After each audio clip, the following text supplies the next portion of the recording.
Hare Krishna. Hare Krishna Hare Mataji. Krishna Mataji. Hare Krishna Mataji. Hare Krishna. Krishna, Hare Krishna. Hare Krishna. Hare Krishna, Hare Krishna. Hare Krishna. Thank you for coming. Hare Krishna. Let's start with the class today. Thank you, Rupa Mataji, for the kirtan. Om Agyanat Timirandasya Gyananjan Shalakaya Chakshurmilitam Yena Tasmai Shri Guruve Namaha. Shri Chaitanya Manubhishtam Sthapitam Yena Bhutale Swayam Rupa Gadamahyam Dadati Swapadantikam. Hey Krishna Karuna Sindhu Deenbandhu Jagatpate Gopesha Gopika Kantha Radha Kantha Namaste. The Kanchana Gaurangi Radhe Vrindavaneshwari Prishpanuste Devi Pranamami Haripriye. Jai Shri Krishna Chaitanya Prabhu Nityananda Shri Advait Gadadhar Shivasadi Gaur Bhaktivinoda. Hare Krishna Krishna Krishna Hare Hare Hare Ram Ram Hare Hare. So today's chapter 8. We are in the middle of the middle third of Bhagavad Gita. Chapter name is Akshara Brahma Yoga, Attaining the Supreme. It's a very nice chapter. Let's pay our obeisances to Radha Govinda for their mercy. This is what we did yesterday. Knowledge about, glories of knowledge about Krishna. In the first 3 shlokas of Bhagavad Gita, Krishna explains the importance of hearing. If you remember, he told Arjuna, touch Rinu, hear from now, hear from me, knowing which there remains nothing else to be known. Kaschin mam vedi tatvataha. Knowledge of Lord Krishna's energies from 4 to 12, Prakritim Vidhi Me Param. And then surrendering on to Lord Krishna, 4 types of people who surrender to Krishna and 4 types of people who do not surrender to Krishna. And demigod worship versus impersonalism. A little bit glimpse was given yesterday in between verses 13 and 25. Then we ended the chapter from by the understanding that devotion to Krishna or surrender to Krishna is the highest. Ichha Dvesha Samuthena. This is what is today. Arjuna asks 8 questions to Krishna after he hears him.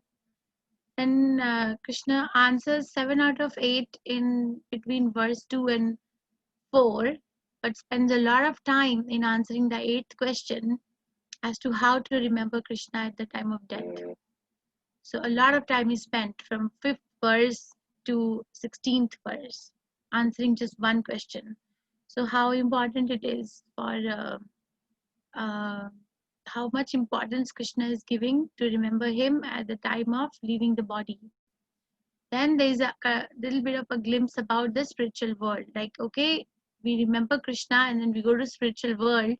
So what is so special about the spiritual world versus the material world where we are in? So Krishna introduces the description of spiritual world from verses 17 to 22. Parastasmatu bhava anyo. Then supremacy of pure bhakti in attending Krishna. From 23 to 28 verse. Atyati tat sarvam idam viditva. Okay, Arjuna asks Krishna 8 questions. Oh my Lord, oh Supreme Person, what is Brahman? Number 1, what is self? What are the fruitive activities? What is this material manifestation? What are the demigods? Please explain this to me. How does this Lord of Sacrifice live in the body? In which part does he live, O Madhusudana? And how can those engaged in devotional service know you at the time of death? So these are the questions. And the questions are coming from the last 2 verses of 7th chapter. When Krishna says, Jara Marana Mokshaya Mam Ashrite Yatantite Te Brahma Tad Vidu Kritsam Adhyatmam Karma Cha Akhilam Sadhi Bhuta Adi Deva Mam Sadhi Sa Adi Yagnam Chaye Vidhu Prayana Kale Apicha Mam Te Vidhu Yukta Chetasaha. These are the questions. Brahman, he asks. Krishna answers, Brahman is the spirit soul, Jiva, indestructible living entity. Adhyatma, what is Adhyatma? Controller of the body or nature of the self is Adhyatma. Karma, he asks, karma or work or fruitive activities. Krishna answers, action that lead to a material body is karma. That I do activity and I get a material body out of it. Adibhuta, material manifestation. Krishna answers Adibhuta is material nature. Adideva, Arjuna asks what is Adideva or supreme demigod. Or Krishna answers universal form which includes all demigods. Adi Yagna, the enjoyer of the sacrifices, is Paramatma. Where does Adi Yagna reside? In the heart of all. How to remember Krishna at the time of death? Practice remembrance throughout life. So we'll go over all these again. The Supreme Lord said, the indestructible, transcendental living entity is called Brahman, and his eternal nature is called Self. So in this particular verse, Brahman is used for the soul. But one Sanskrit word has more than one meaning, depending on in which context it is used. The word Brahman, Prabhupada, if you read the purport in verse number 3, Srila Prabhupada has explained that Brahman means soul. Brahman also means the super soul, and Brahman also means the impersonal effulgence, the impersonal form of Krishna. So there are three meanings, depending on what context it is used. So in this particular verse, the Brahman, when Arjuna is asking Krishna, what is Brahman? That particular verse, it pertains to the transcendental living entity or the soul. And what is the nature of the soul? The nature of the soul is called Adhyatma. His eternal nature is called the self or Adhyatma. What is karma? Action pertaining to development of these material bodies is called karma or fruitive activity. So a living entity enters into a body and does activity, and when they do activity, then they get another material body. So they get body after body, and that is karma. Good karma, bad karma, that is separate. But karma means I do activity and I get a material body. I don't go to Krishna. I have been hearing a lot in this class, pious activity, impious activity. You see, going to Krishna is beyond pious and impious. Krishna consciousness is not dependent on someone's pious or impious activity. It is dependent on devotional activity. Okay, pious activity, one may say that somebody is very charitably disposed and they give charity to orphanage. Definitely it is a pious activity. The result, what is the result? The result is that they go to higher planetary systems. They don't go to Goloka or Vaikuntha. Still, which I'm going to show in a couple of slides down.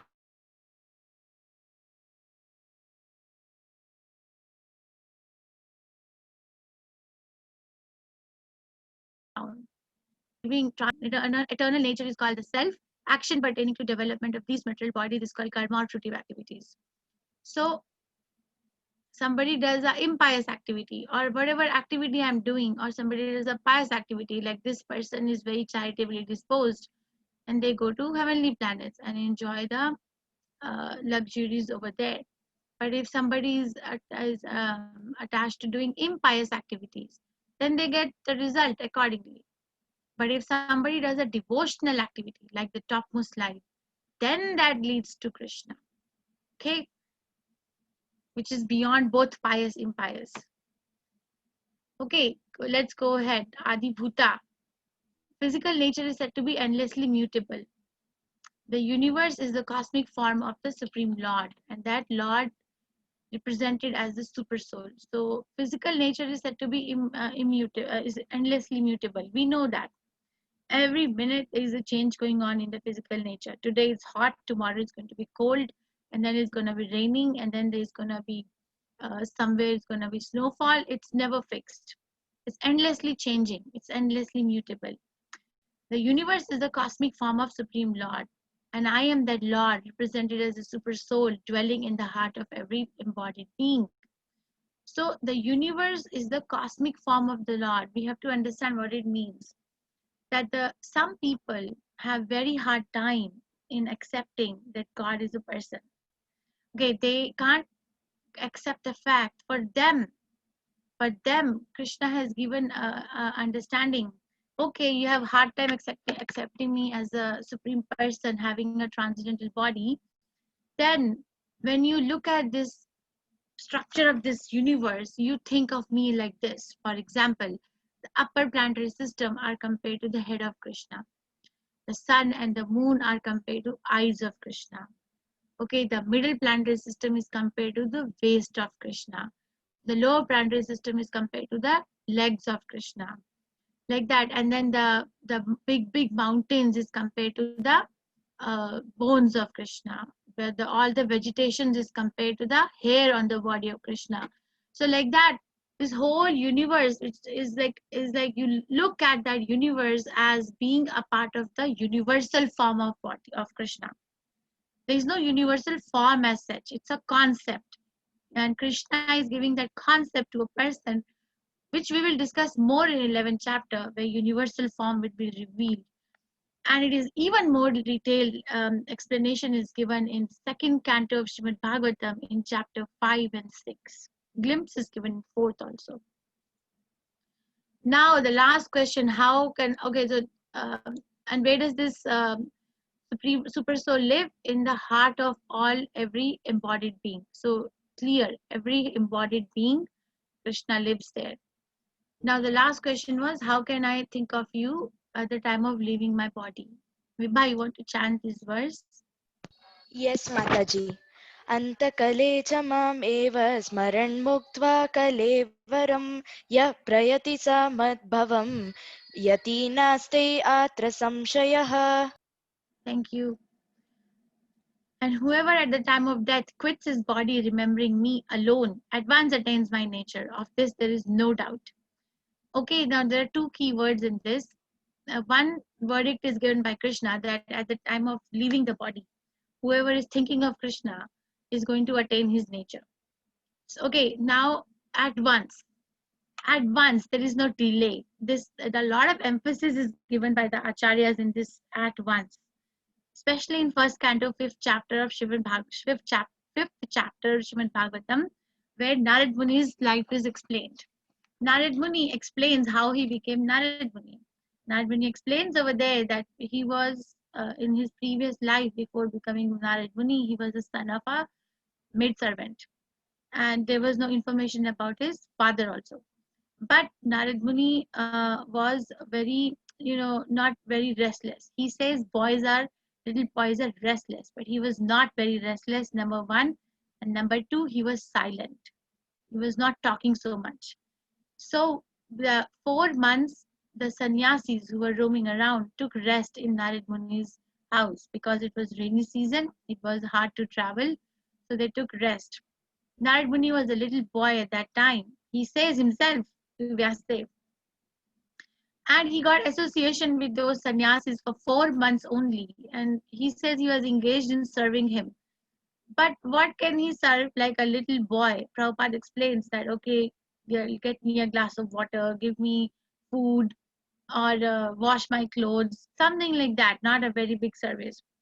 But he also says that by their permission, I used to sit with them morning and evening to hear about Krishna Katha. And by the association of the pure devotees, he became attached. He became attached to hearing about Krishna. So after 4 months, these sannyasis left. And one evening, his mother was milking a cow, and she was bitten by the snake and she died. She said, in the whole world, I was left alone. There was no one. But I was not shaken because I knew that this is Krishna's arrangement. So he immediately left for jungle because he had learned the art of meditation and samadhi on the Lord from the sannyasis. And when the time came when he had to leave the body, it is explained thunderbolt and lightning. It was like thunderbolt and lightning at the same time. So he said, I left the body and I became Narad Muni at once. There was no delay. So the comparison analogy given in Srimad Bhagavatam is thunderbolt and lightning. When there's a thunderbolt, we can see lightning also. So at once, not like somebody has to go through 12 years of schooling, then unlimited number of college years, ranging from 3 years to 10 years, depending on whatever one wants to become, and then come out with a degree and then look for a job and then do something. No. At once, he says, I became Narad Muni. So like at once, one can attain the nature of Krishna. Of this, there is no doubt. ya yati na asti atra sanshayah. There is no doubt because Krishna is saying it. Now this is given in the purport of the last verse that I showed you. This is from Mahabharata. Yudhishthira Maharaj was asked by Yaksha 3 questions when he requested him to give the life of his 4 brothers back when they drank the poisonous water on the lake. This was one of the questions by Yaksha, that what is the most wonderful thing you see in this world? This is what he answered. Ani ani bhutani gachantiha yamalayam Sesha sthavaram icchanti kim ascharyam athaparam. Hundreds and thousands of living entities meet death at every moment. Every moment people are dying, living entities are dying. But a foolish living being nonetheless thinks himself deathless and does not prepare for death. This is the most wonderful thing in this world.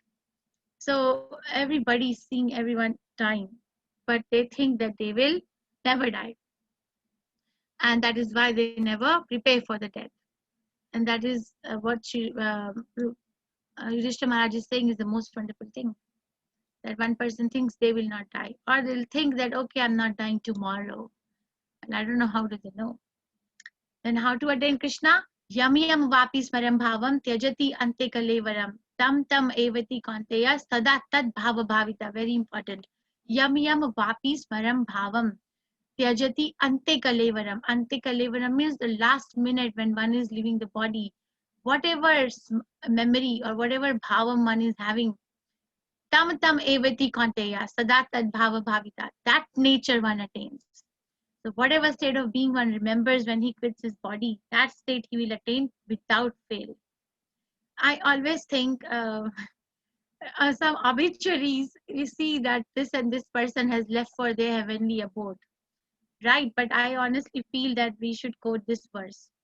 Yeah. Who knows where they left for heavenly abode or what abode? So this has to be written. Yami Ambapi, whatever they were thinking is what they have left for. Okay, so if I'm thinking of an animal or deer that I'm very attached to, then I become deer immediately next life. Okay, immediately. That is an example of Bharat Maharaj, but this example has to be taken with the right frame of mind because Bharat Maharaj was on a Bhava Bhakti platform.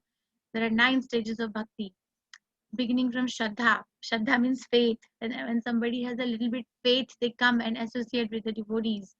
Then Shraddha leads to Sadhu Sangha, association. Sadhu Sangha means associating with devotees. And then in the association of devotees, what happens? Bhajan Kriya means Krishna consciousness or hearing and chanting about Krishna. The result of Bhajan Kriya is Anartha Nivritti. That unwanted things or unwanted things from the heart are gone. Anartha Nivritti. Then the 5th stage is Nishtha. Person enters with Shraddha, the faith, but that faith becomes firm and is now called as Nishtha. And then Ruchi. Then one develops taste. Okay, and then Asakti, attachment. Then Bhava, then Prema. So Bharat Maharaj was on a Bhava Bhakti platform, 8th stage of Bhakti. Just one step before Prema Bhakti. So he was the emperor of the whole world, but he was so attached to Krishna that he gave away, he divided his kingdom among his children and he left for attaining to the next stage of bhakti. And he was living alone in the jungle, leaving the whole kingdom. But somehow or the other, he got attached to a baby deer, a doe. He heard that because of the roaring of the lion, its mother died, and while dying, she gave premature birth. So Bharat Maharaj saw all that. So he brought this doe in his bhajan kutir, and somehow he became attached to the deer.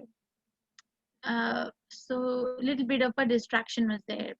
And one day the deer left for forest and never came back. So Bharat Maharaj was sad about it. And then when he was dying, he was thinking of the deer. So he had to take the body of a deer. But he remembered why he became a deer. And in the deer body, he was keeping association with devotees. Then he took a body of Jadabharta, where he was fully convinced and aware, but he was externally behaving like a madman. And then he went back to Krishna. So Vyasdev is writing about Bharat Maharaj and his pastime, we should not take it with any fault in our mind that because Bharat Maharaj fell down. Bharat Maharaj, no, it's an example for us. Krishna uses his devotees to give us the example. Like he's bewildering Arjuna so he can speak Bhagavad Gita. Sorry. Vibha, can you chant this verse? Yes, Mataji. तस्मात् सर्वेषु कालेषु माम् अनुस्मरयुध्य च मयि अर्पितमनो बुद्धिर्माम् एवैष्यसि असंशयः. Thank you. Therefore, Arjuna, you should always think of me in the form of Krishna. Because he already said the prelude is that whatever I am thinking at the time of my death is what nature I'm going to attain. So it's better. Therefore, tasmat sarveshu kaleshu. Tasmat means therefore. Sarveshu means always. Kaleshu means time, all the time. Mam anusmara. Think of me. And yuddhacha. Cha means and, yuddha means fight. So all the time think of me and fight. My arpita mano buddhi. Give me your, dedicate your intelligence unto me. Mam evashashi asanshaya. And with your mind attached to me, you will definitely come to me. So Arjuna, you should always think of me in the form of Krishna and at the same time carry out your prescribed duty of fighting. If your activity is dedicated to me and your mind and intelligence fixed on me, you will attain me without doubt. So this is the verdict given by Krishna. First of all, he described everything, that how to attain Krishna at the time of death. And then he's giving a statutory warning that therefore better to think of me because we can die at any moment. Okay, any moment. This is Prahlad Maharaj. So Prahlad Maharaj, whenever there was a break in the school, he was teaching his schoolmates, his classmates about the glories of Krishna, and he was making them dance and chant. And Prahlad Maharaj also gives a definition of Jara, old age. If I go around and ask, what do you think is the old age? Most common answer we get is 60, 70, 80, 90 years, right? But Srimad Bhagavatam says, what is old age? Yes, any of my admins, do you know what Srimad Bhagavatam says? What is old age? No? So, Hare Krishna, Mataji. yes. Yes, So it was any day before the day of death is an old age. Yes, any time before death is old age. Thank you. Any time before death is called as old age, before according to Srimad Bhagavatam. It's not, so we say 1 year old. That means the person has already died 1 year. According to Srimad Bhagavatam, that's the definition.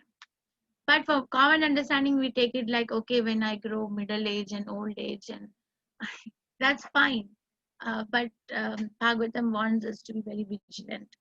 That always think of me in the form of Krishna and at the same time carry out your prescribed duty of fighting. He's not telling Arjuna, just think of me and I will fight for you. No, do both. You do both. So when Krishna gives instruction and we try to follow his instruction, with the instruction comes empowerment. Okay, say Krishna, I want to follow what you're saying. So he also empowers a living entity to do it. Don't think we cannot do it. We can do it. And the problem is, do we want to do it? And how do we think of Krishna and do our duties? How? Abhyasa yoga yuktena, chetasa na anya gamina, paramam purusham divyam, yati partha anuchintayan.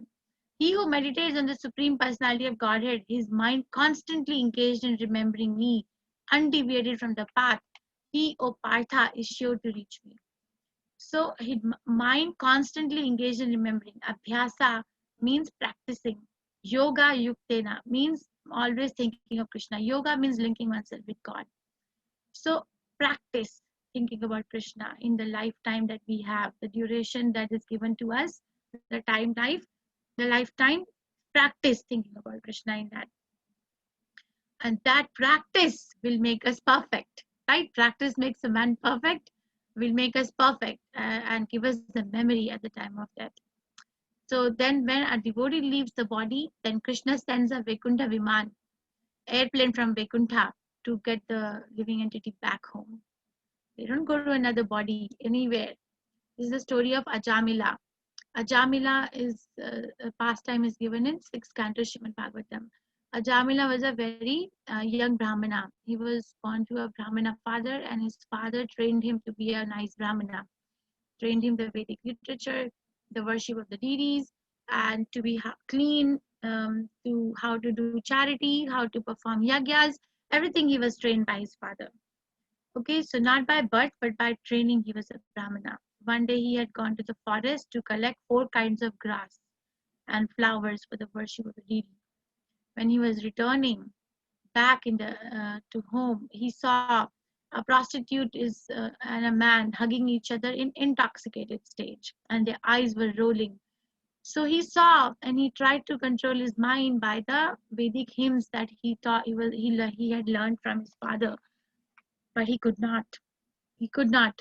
So one day he brought that prostitute to his house and asked his old parents and a young and chaste wife to leave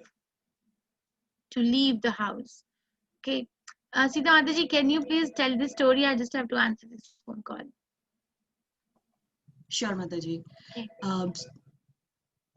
Hare Krishna. So Ajamila brought the prostitute back home, and he unfortunately told his parents, old age parents, and his wife to leave the house. And because he brought the prostitute home, he had to apologize. I think my camera was off. He had to, provide for her, and for providing for her, he had to involve himself in a lot of activities that he generally would not have. Do you want to continue, Adaji? Okay, thank you so much. So, because he brought the prostitute home, now he had to keep the prostitute happy. So association is like fire. It makes us what they are, what the other person is. So he was eating food cooked by her, and then to maintain her, he was doing all abominable activities. He was robbing, murdering, cheating, gambling, and he had 10 sons in the womb of the prostitute. Srimad Bhagavatam describes this. The last son, he was 88 years old, and his last son was 2 years of age. Okay, and the 2 year of age child, he somehow named him Narayana. He had forgotten his worship to Krishna, but he somehow named him Narayana. And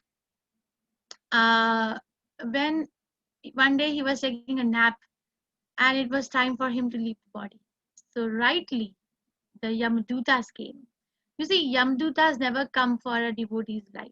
They don't come. Person who is chanting Hare Krishna all their life don't see Yamadutas. Even in their dream, they never see. Srila Prabhupada has mentioned and given us the benediction that we are not going to see Yamadutas anymore.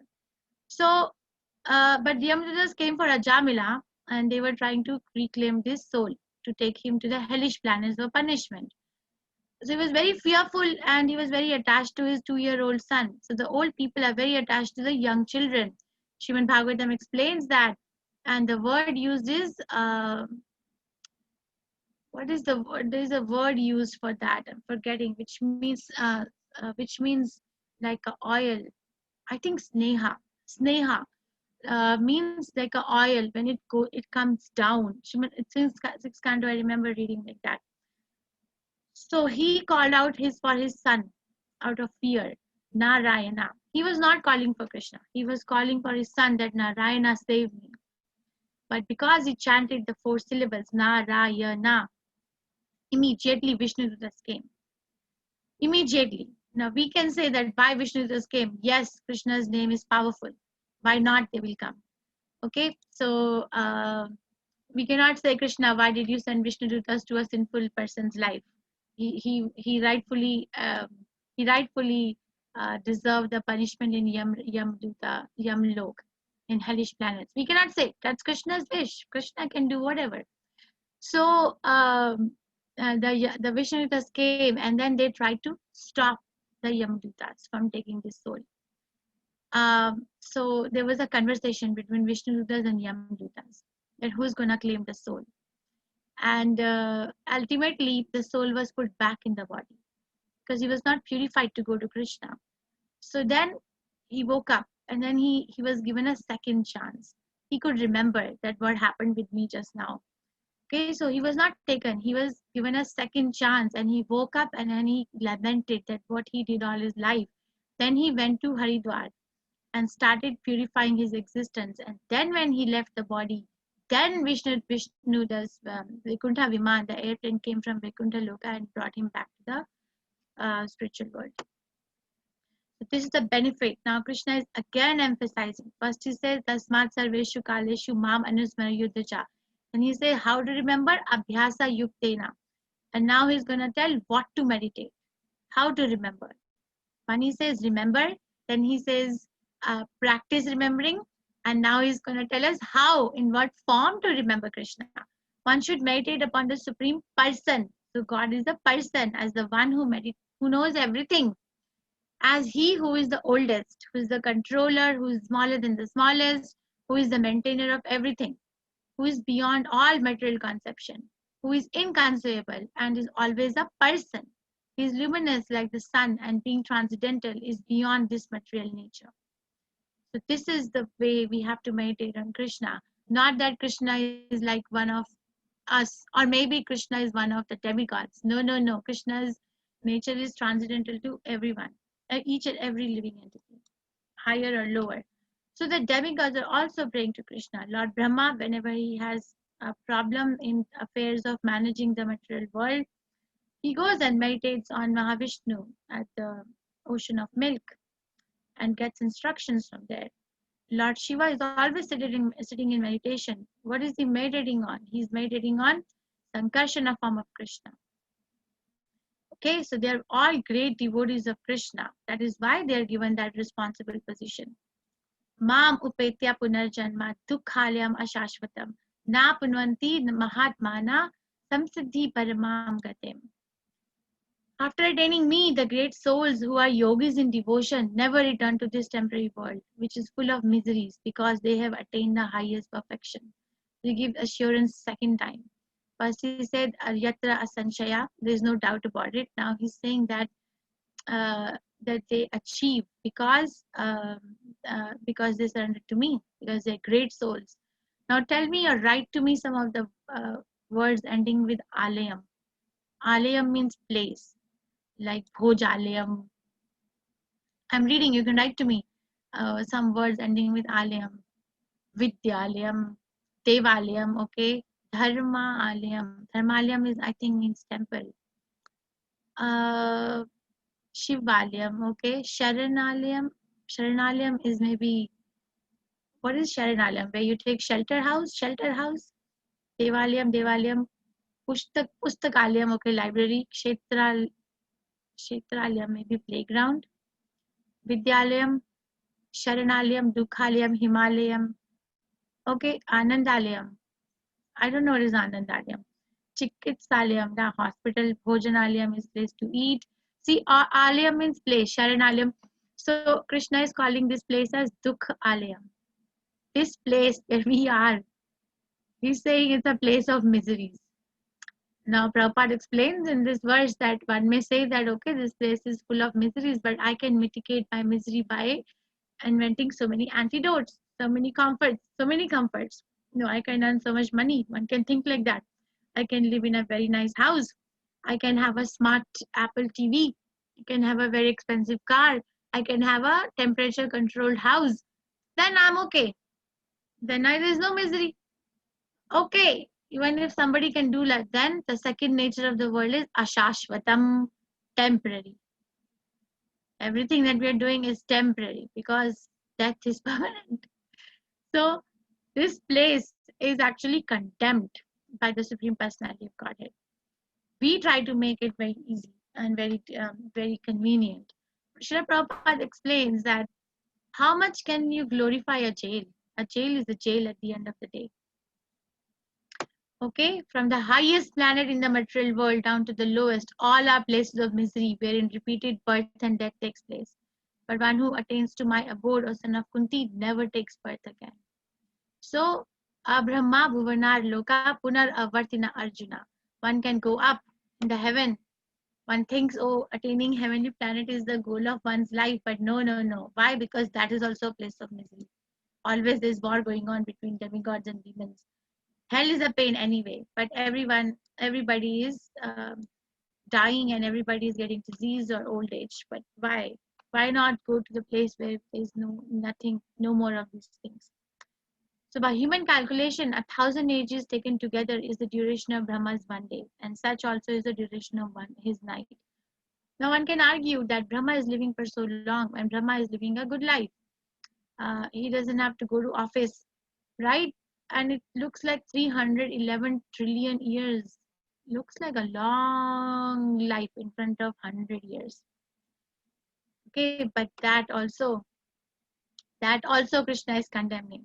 Krishna is saying, don't even don't know, that is also temporary. When Brahma's day is manifest, this multitude of living entities comes into being, and at the arrival of Brahma's night, they are all annihilated. So at the day of Brahma, everything is coming into being, and when Brahma winds up, then there is partial devastation, not complete devastation.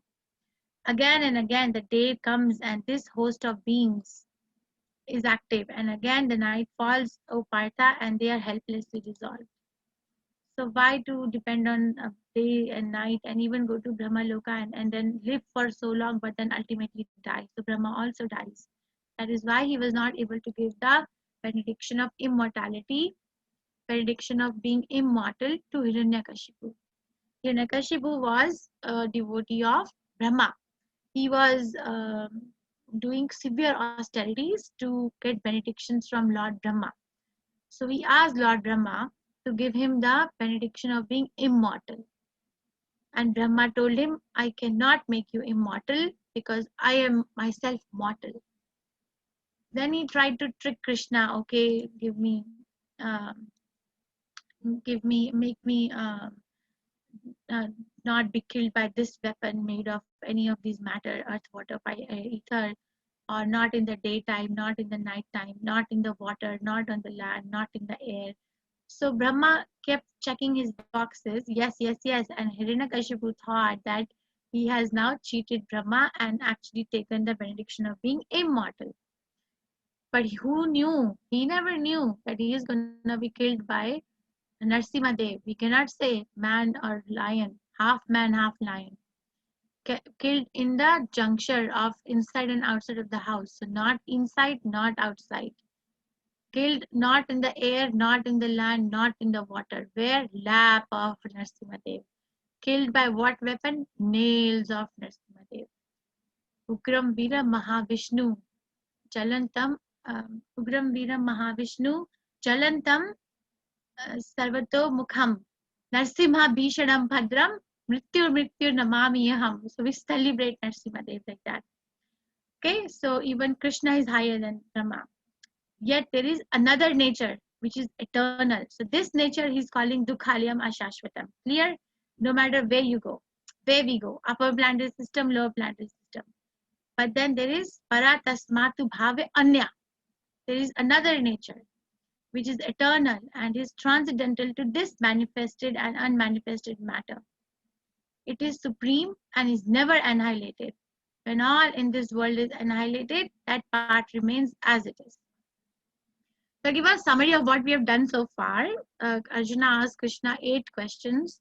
Krishna answers what is Brahman, what is Adhyatma, what is Adi Deva, what is Adi Bhuta, and where does the Adi Yagna, what is Adi Yagna, where does the Adi Yagna live, and how to attain that Adi Yagna at the time of death. So Krishna explains each and every word, and then he says that how to attain him at the time of death, by thinking of him at the time of death. And how can one think of Krishna at the time of death? Abhyasa yogena yukta. So means that practice thinking about him through the duration of the life. Because what is the benefit of thinking about him? Well, yam yam vapi smaram bhavam antakalecha. It means that whatever state one is thinking at the time of leaving the body, that state one attends. And if I am thinking of Krishna at the time of leaving the body, I attain the eternal nature of Krishna at once. And I gave example of Narad Muni, that at once, how at once is described in that particular aspect, particular chapter of Srimad Bhagavatam. And then we discussed that the pastime of Ajamila. Okay, and then we also discussed the pastime of Maharaj Bharat.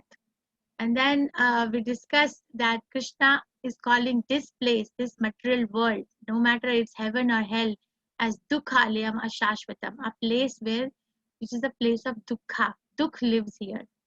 Sadness, misery lives here. And if somebody is trying to nullify the miseries, then Ashashvatam, temporary. It is temporary. Then Krishna is saying, why are you trying to live in this nature? Come to me. This is what it is, that there is another nature, which is Vaikuntha or Goloka Vrindavan, which is eternal and is transcendental to this manifested and unmanifested matter. Manifested and unmanifested matter means it comes and then it goes. It comes and it goes. See, Mayavadis call this world as false. They say Jagat Mithya, Brahma Satya Jagat Mithya. But Vaishnava philosophy does not say it is Mithya. No, it is said it is temporary. It is coming and going. It manifests and it unmanifests. But Krishna is saying that Vaikuntha or Goloka Vrindavan nature is eternal because it is transcendental. It is supreme and is never annihilated. When all in this world is annihilated, that part remains as it is. So Vaikuntha planet or spiritual world is never annihilated. It always stays. So this is a Goloka chart. This comes and is explained in Srimad Bhagavatam, and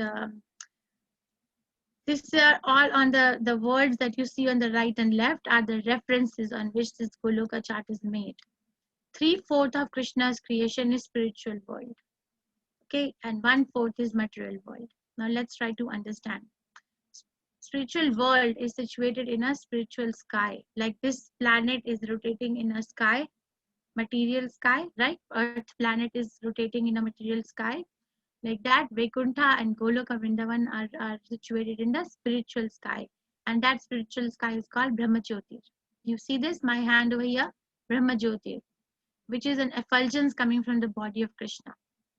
Okay, so the highest planet in Brahmajyotir is Goloka Vrindavan, where Krishna in his two-handed form is there, and all his intimate devotees are there and having exchange with him in different mellows or rasas. Okay, then comes Ayodhya, where also Lord is present in two forms, two-handed forms. Then comes Vaikuntha planet, where Krishna is present in his four-handed forms. Okay, now this is all in the spiritual world. So whether I go to Vaikuntha or Ayodhya or Goloka, I am not coming back. So the position is very secure. All right. So when Krishna wants to make the spiritual world, the material world, then Krishna expands himself first into Balaram. Then Balaram expands himself into Sankarshan. Then Sankarshan expands himself into Mahavishnu. Now I'm going to take you here. Mahavishnu. Okay? Mahavishnu or Karnadaksha Vishnu, when he's breathing, these planets come out, the universes come out. And then he enters into each and every universe. Don't try to understand, okay? Just try to listen. It's not a thing of one day. Please come. Sita Maji, please explain.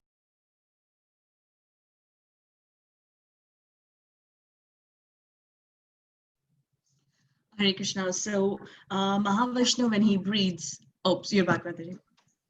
No, can you explain? I got to leave for 5 minutes. I'll quickly explain this.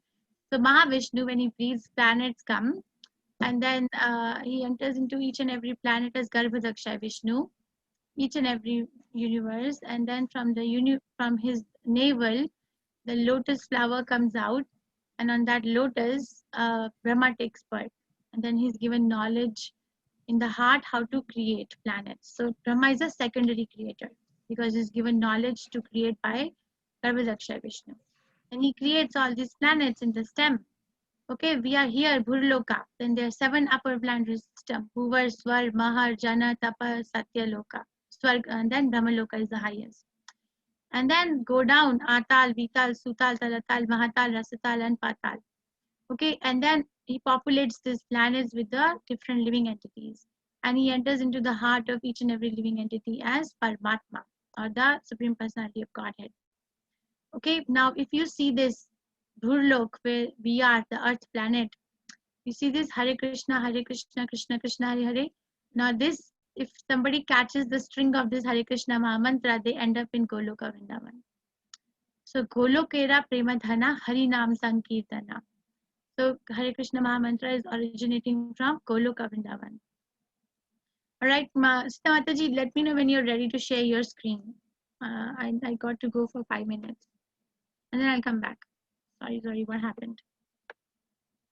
So this is the activities going on over there. Krishna's devotee want to serve him as animals, as water, as land. Everything is living over there. Chit. Over here, stone is dead. Over there, stone is also alive because it wants to serve Krishna. And everybody, Krishna is the apple of everyone's eye.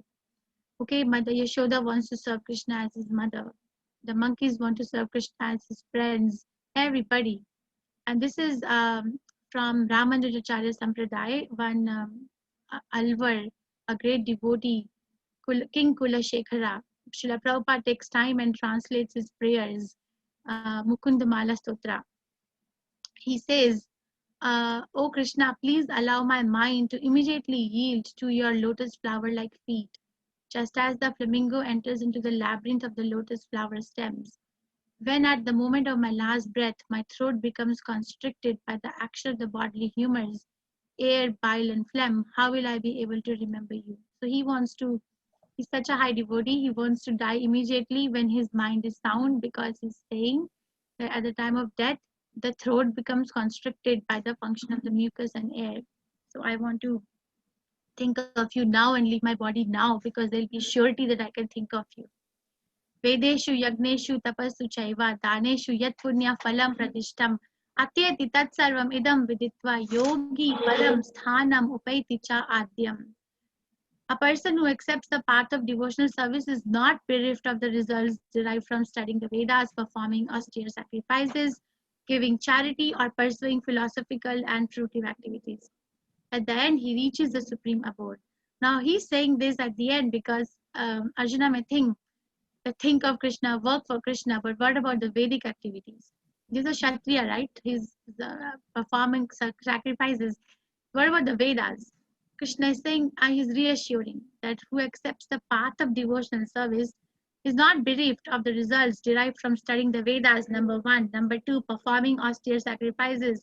Number 3, giving charity. Number 4, pursuing philosophical and fruitive activities. Devotional service is higher than any of these 4 things. At the end, he reaches the supreme abode. Okay, this is the summary of the chapter. 8 questions by Arjuna answered. And Krishna spends a lot of time in the last question, how to think of Krishna at the time of death. And then he explains pure bhakti, And then we gave a glimpse of material world versus spiritual world and supremacy of pure bhakti, okay? I'm gonna leave. You can take some questions. Hey, you can take some questions and I'll come back. Is that okay, Sita Mataji? Sure, Mataji. Okay, so I'll be back, everyone.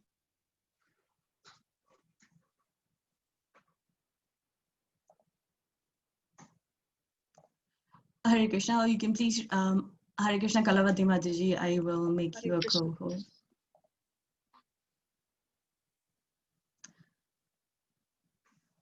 One second, Mataji. Okay.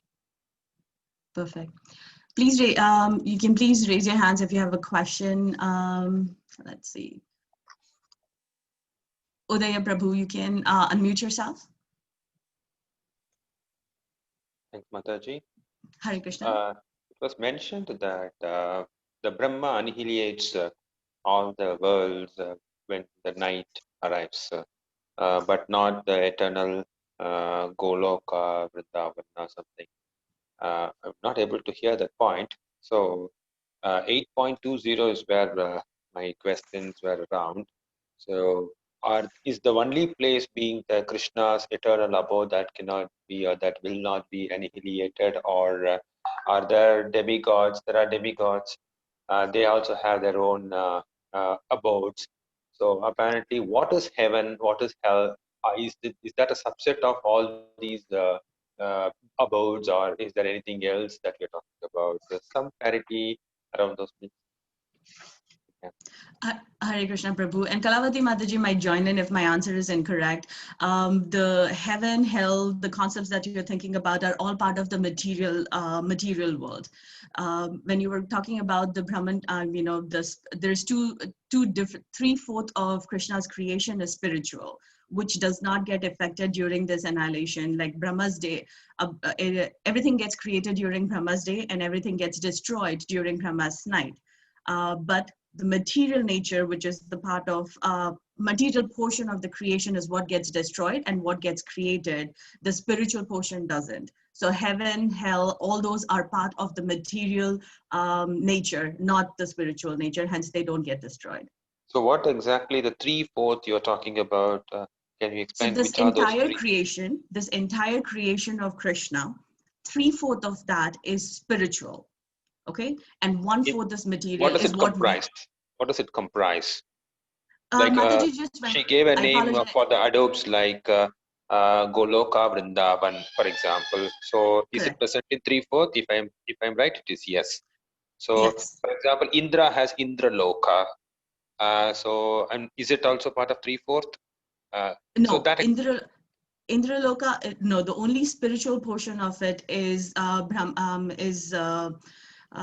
Goloka, is Ayodhya, and it is Vaikuntha. So those comprise of the spiritual nature, spiritual portion of it. Indraloka, Brahmaloka are all part of the material. They also have a shelf life. They're typically called the managers of, it's a post.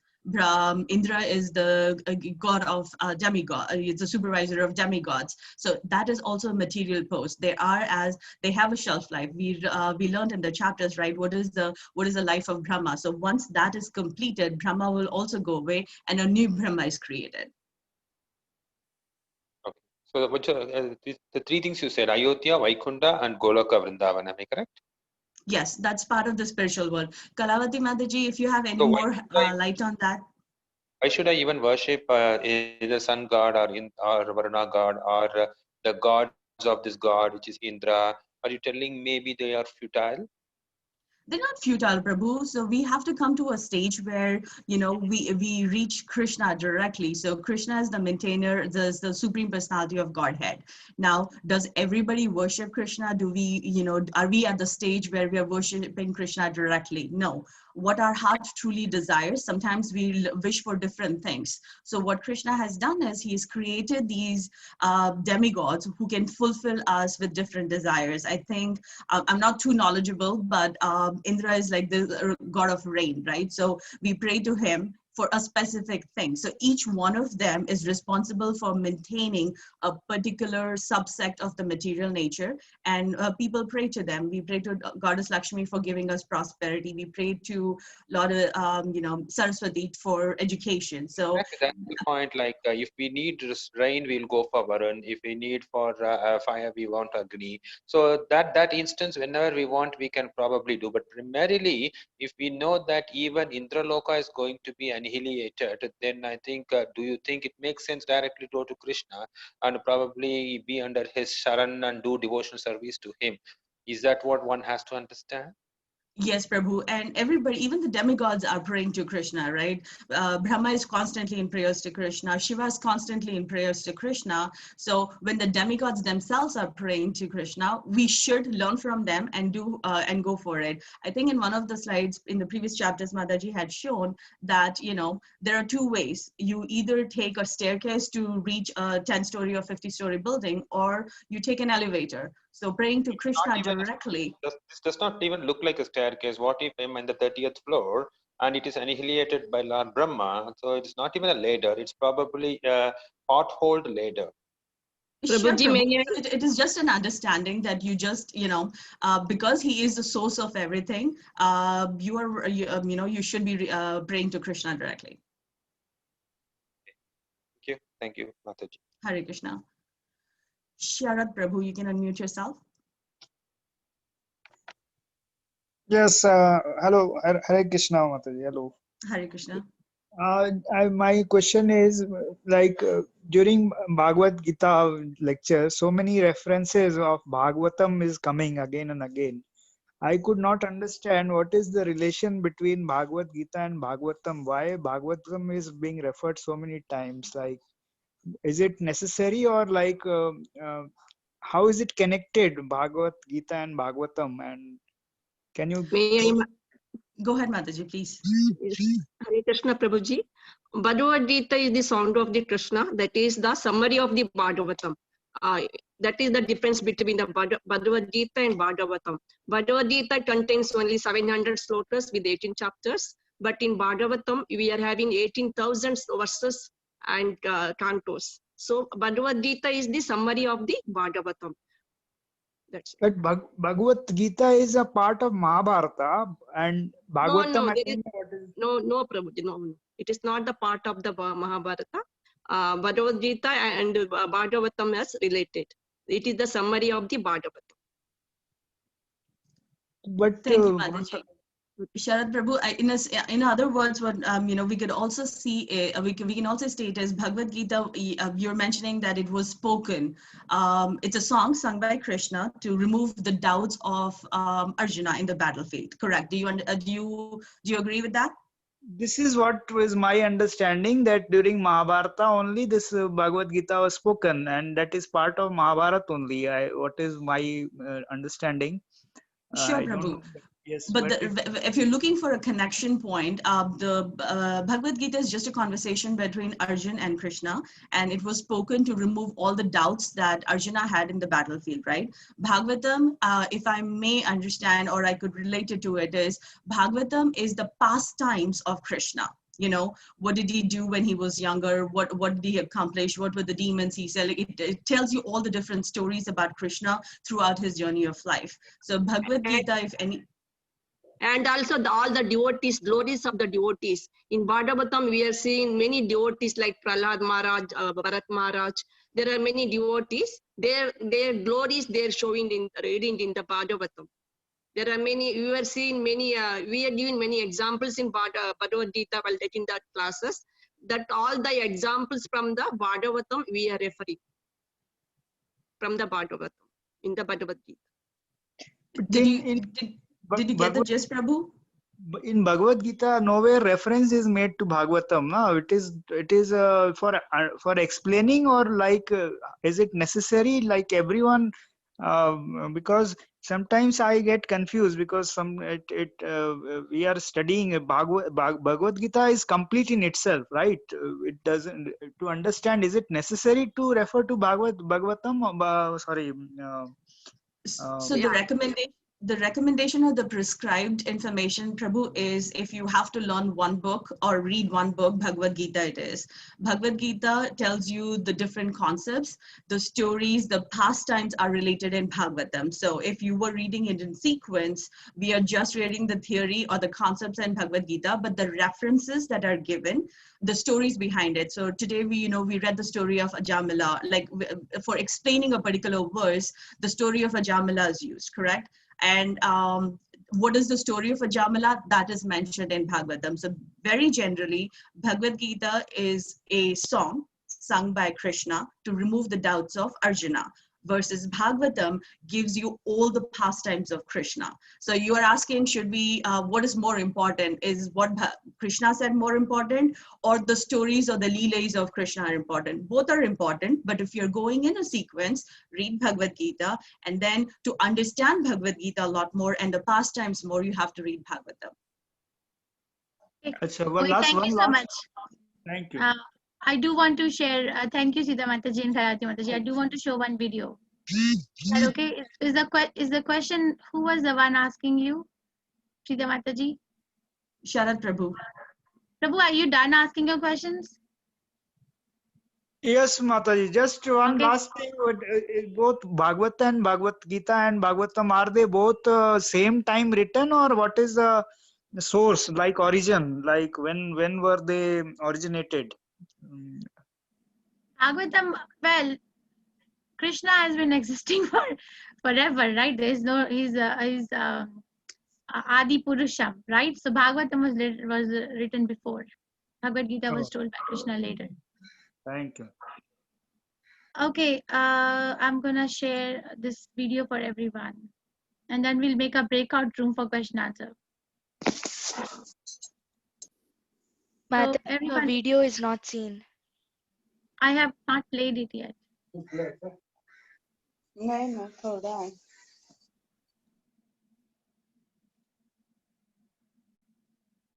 Can you see now?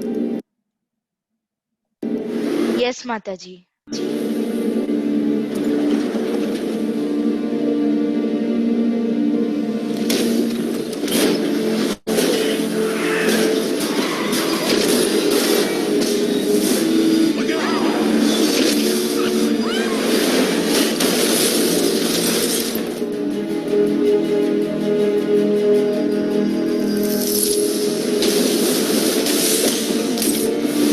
And when the body is no more usable, then the body is finished and the soul again enters another body.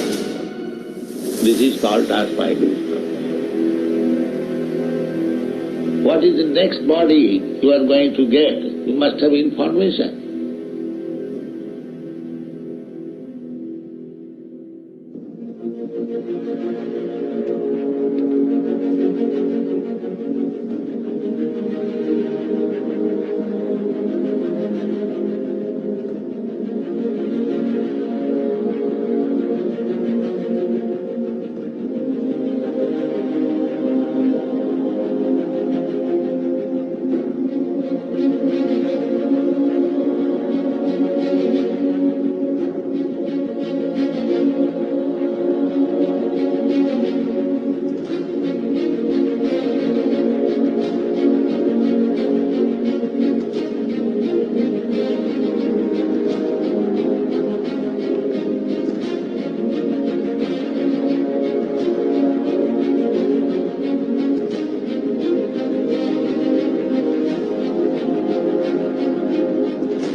dreaming? You're actually in the middle of the workshop right now, sleeping. This is your first lesson in dreaming.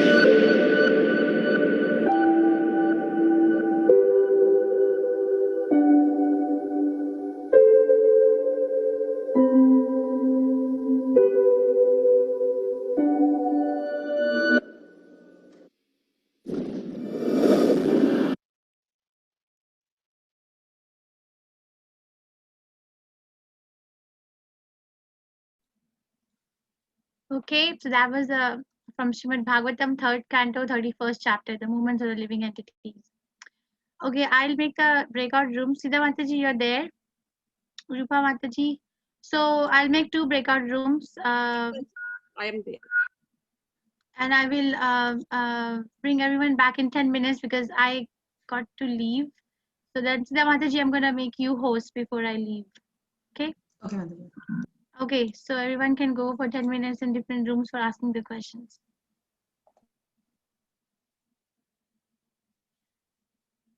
Okay, whoever is staying in the main room, if you have a question for me, you can raise your hand. Or the hands are there.